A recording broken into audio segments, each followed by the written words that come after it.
అందరూ ఎలా ఉన్నారు? బాగున్నారా? నిమ్మకాయ కూడా దగ్గు తగ్గిస్తుందండి. నిమ్మకాయని ఇలా కాల్చుకొని దాని నుంచి రసం ఒక 10 ఎంఎల్ వరకు తీసుకొని అందులో సాల్ట్ యాడ్ చేసి చిన్న పిల్లలు ఒక బిలో 3 ఇయర్స్ అయితే నాలుక మీద రాయండి. 5 ఇయర్స్ అయితే వాళ్ళకి 10 ఎంఎల్ తీసుకొని క్వాంటిటీ వాళ్ళకి కప్‌లో వేసి పెట్టేస్తే తాగేస్తారు.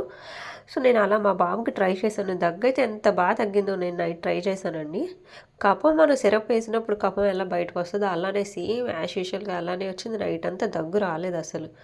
మొన్న రీసెంట్‌గా దగ్గు సిరప్ తాగి చాలామంది పిల్లలు చనిపోయారు కదా!